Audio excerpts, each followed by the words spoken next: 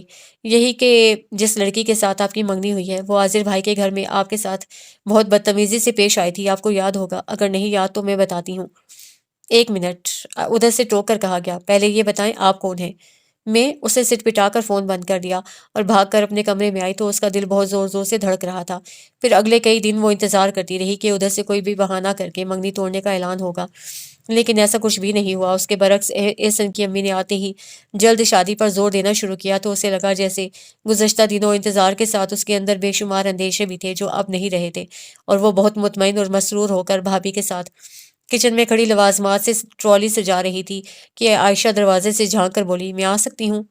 ضرور، بھابھی نے خوش دلی کا مظاہرہ کیا جبکہ وہ صرف مسکرائی تھی، جس پر عائشہ اندر آتے کہنے لگی، عاذر بھائی نے تمہارے بارے میں بہت کچھ بتایا ہے کہ تم بہت باتونی، شوخ، چنچل اور ہنگامہ خیز ہو، لیکن مجھے تو تم بہت معصوم لگ رہی ہو۔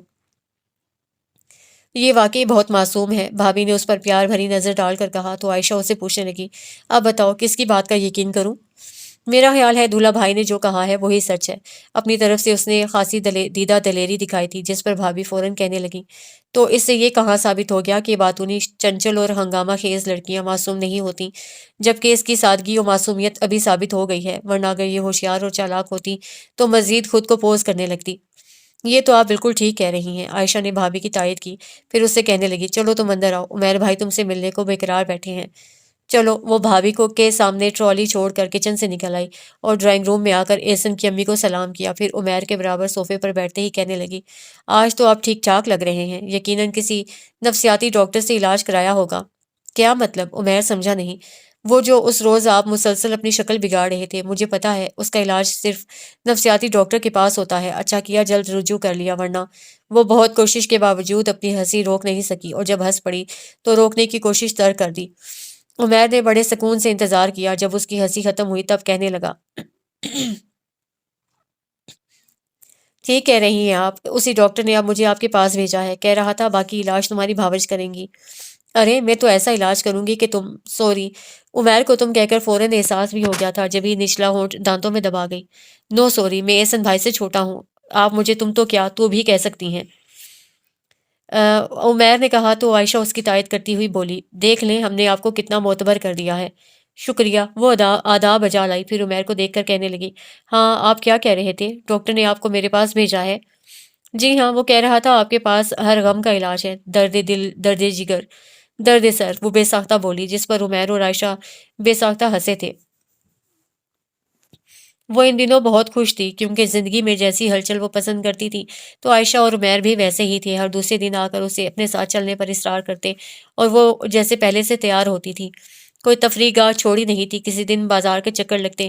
عائشہ کی شادی بھی اس کے ساتھ طے تھی، اس لیے دونوں اپنی اپنی پسند سے شاپنگ کر رہی تھیں، جبکہ گھر میں امی نے اس کے لیے پہلے سے جو کچھ بنا رکھا تھا اس پر بھابھی اور امی مل کر کام کر رہی تھیں، یعنی کپڑوں کی سیٹنگ، ڈیزائننگ کے کس پر کیا کام بننا ہے اور ان کپڑوں کے ساتھ میچنگ کپڑوں کی خریداری وہ کر رہی تھی۔ ویسے بھی ان دنوں بھابھی بازاروں کے چکر نہیں لگا سکتی تھیں، اس لیے امی نے اسے عائشہ اور عمیر کے ساتھ جانے کی آزادی دے رکھی تھی۔ اس وقت وہ امی سے کچھ چیزوں کی لسٹ بنوا رہی تھی کہ عمیر آ گیا، خاتون فوراً چلنے کے لیے تیار ہو جائیں، ادھر امی جویلر کے پاس آپ کا انتظار کر رہی ہیں، آپ چل کر ڈیزائن پسند کریں تاکہ وہ آرڈر کر سکیں۔ عمیر نے بہت عجلت کے مظاہرے کے ساتھ کہا تو اس نے پہلے امی کو دیکھا، پھر ان کی اجازت ملنے پر اٹھتے ہوئے بولی، میں ابھی آتی ہوں، تم جب تک چائے وغیرہ پیو۔ پھر بھابھی کو چائے کا کہہ کر اپنے کمرے کی طرف بھاگی تھی، کپڑے تیار تھے اس لیے تیاری میں بھی اسے زیادہ وقت نہیں لگا، بالوں میں جلدی جلدی برش کر کے کمرے سے نکلی تو بھابھی اسے روک کر پوچھنے لگی، آج عائشہ نہیں آئی؟ نہیں، پتہ نہیں کیوں نہیں آئی، اس نے لاپرواہی سے جواب دیا۔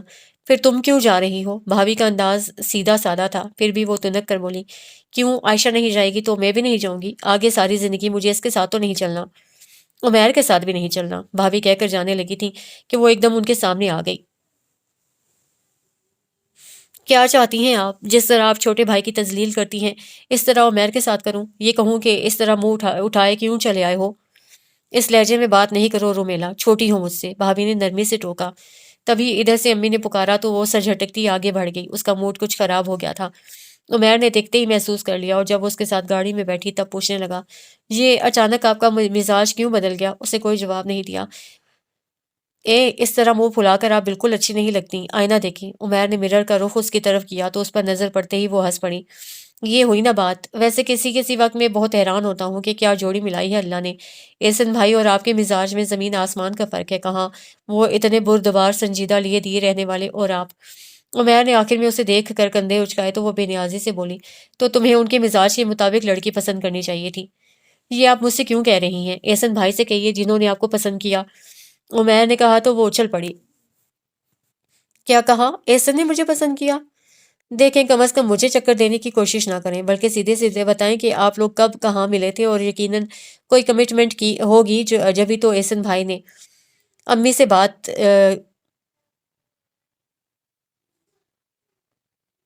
کسی نصیحت کو اس نے پلوں میں باندھا بھی تھا یا اسی دہلیز پر چھوڑ گئی تھی۔ جس وقت احسن کمرے میں داخل ہوئے وہ ان سے اپنی پہلی ملاقات سوچ کر محظوظ ہو رہی تھی، اور انہوں نے بھی بیٹھتے ہی اسی حوالے سے پوچھا تھا، جناب آج حلیے سے کیسا نظر آ رہا ہوں؟ اس نے بے اختیار ان پر ایک نظر ڈال کر سر جھکا لیا۔ ارے آپ کو شرمانا بھی آتا ہے؟ میرا تو خیال تھا اس وقت بھی آپ میری اچھی خاصی کلاس لیں گی، اس لیے میں بہت تیار ہو کر آیا تھا۔ ویسے اچھی لگ رہی ہو۔ ان کے ہونٹوں پر بڑی دل فریب مسکراہٹ کھیل رہی تھی، اور نظروں کی وارفتگی محسوس کر کے وہ بہت نروس ہو رہی تھی۔ انہوں نے مزید کچھ نہیں کہا، بس آہستگی سے اس کے ٹھنڈے ہاتھ کو اپنے مضبوط ہاتھ میں دبا کر اپنی ذات کا اعتماد بخشا تھا، اور وہ واقعی حیران تھی کہ اس کا دھڑ دھڑ کرتا دل ایک پل میں ٹھہر گیا تھا۔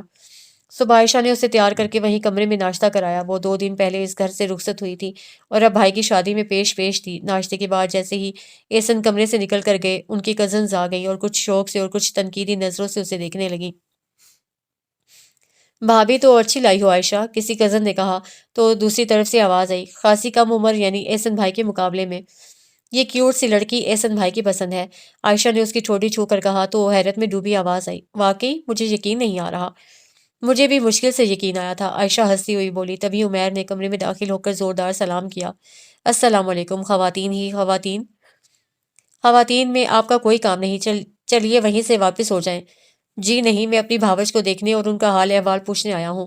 وہ فوراً آگے آ کر اس کے پاس بیٹھ گیا اور آہستہ سے اسے کندھا مار کر بولا، کیسی ہیں؟ جیسی پہلے تھی، اسے سرگوشی میں جواب دیا، گویا احسن بھائی کوئی تبدیلی لانے میں ناکام ہو گئے۔ عمیر نے شوخی کے تعصب کا اظہار کیا تو وہ دانت پیس کر بولی، فوراً اٹھ جاؤ میرے پاس سے، ورنہ کسی کا لحاظ نہیں کروں گی۔ وہ ہنستا ہوا اٹھ کر چلا گیا۔ احسن ایک ہفتے کی چھٹی پر آئے تھے اور یہ پورا ہفتہ دعوتوں میں گزر گیا۔ اس کے بعد وہ بہت شوق سے کوئٹہ جانے کی تیاری کر رہی تھی، جبکہ احسن کی امی خاصی فکر مند تھی۔ دلہن وہاں اکیلی کیسے رہے گی؟ تم تو سارا دن آفس میں ہوگے، کیا یہ پریشان نہیں ہوگی؟ نہیں، احسن کا جواب مختصر تھا۔ کیسے نہیں؟ ابھی تو اسے ٹھیک سے کھانا پکانا بھی نہیں آتا، کیا کھائے گی؟ پھر ایک ایک کام کے لیے بیٹھی رہے گی۔ کیا چاہتی ہیں آپ؟ یہیں چھوڑ جاؤں اسے؟ احسن ضد ہو کر بولے تو امی قدرے سے پٹا گئی، نہیں یہاں کیوں چھوڑ جاؤ گے؟ پھر کیوں ایسی باتیں کر رہی ہیں؟ خواہ کی فکر، کوئی پریشان نہیں ہوگی یہ، اور نہ بھوکی رہے گی۔ سر پر پڑتی ہے تو سب کام آ جاتے ہیں، یہ بھی سیکھ جائے گی۔ احسن ٹھیک کہہ رہے ہیں امی۔ احسن کے تیز لہجے کی تلافی میں وہ امی کے گلے میں باہیں ڈالتی ہوئی کہنے لگی، آپ یوں ہی پریشان ہو رہی ہیں، اور یہ آپ سے کس نے کہا کہ مجھے کام نہیں آتا؟ سب کر لیتی ہوں، کھانا بھی پکا لیتی ہوں، بس یہ پتہ نہیں چلتا کہ کیا پکا ہے۔ عمیر نے بہت زور سے کہکا لگایا تو احسن اسے گھور کر بولے، یہ کیا بدتمیزی ہے؟ سوری بھائی، عمیر نے سر کھجاتے ہوئے اسے دیکھا۔ وہ ہونٹ بھینج کر ہنسی روکنے کی کوشش کر رہی تھی۔ ہاں رومیلا، تمہاری تیاری مکمل ہو گئی؟ احسن نے اٹھتے ہی اسے پوچھا۔ جی۔ چلو عمیر، ہمارا سامان گاڑی میں رکھو، اور ہاں امی کا خیال رکھنا، زیادہ دیر گھر سے باہر رہنے کی ضرورت نہیں ہے۔ وہ بظاہر بہت سنجیدگی سے اپنی بڑائی کا روب جما رہی تھی، اور عمیر نے بھی اس وقت تک سر جھکا کر سعادت مندی کا مظاہرہ کیا جب تک احسن موجود رہے۔ پھر جیسے وہ کمرے سے نکل کر گئے، بڑھ کر اس کی کلائی پکڑ کر بازو پیچھے موڑتا ہوا بولا، ہاں اور کیا کیا کرنا ہے جلدی بتائیں۔ اف میرا بازو! وہ تکلیف سے جھک گئی تو امی کے ڈانٹنے پر عمیر اس کا بازو چھوڑ کر پیچھے ہٹتا ہوا بولا، یہ روب احسن بھائی پر ڈالیے گا، وہ پہلے ہی مروب ہو چکے ہیں۔ وہ ہنستی ہوئی بھاگ کر احسن کے پیچھے آئی تھی اور تمام راستہ بھی یوں ہی ہنستی کھلکھلاتی رہی تھی۔ پھر کوئٹہ کی برف باری نے تو اسے دیوانہ بنا دیا تھا۔ بے اختیار احسن کا بازو تھام کر بولی، کتنا اچھا لگ رہا ہے نا؟ رکو مت، اندر چلو ورنہ یہیں جم جاؤ گی۔ احسن نے اس کا اشتیاق نظر انداز کر کے اسے اندر دھکیل دیا، پھر دروازہ بند کرتے ہوئے کہنے لگے، تم ان موسموں کی عادی نہیں ہو، لہٰذا تمہیں بہت احتیاط کی ضرورت ہے۔ چلو ہیٹر آن کرو اور لحاف میں بیٹھو۔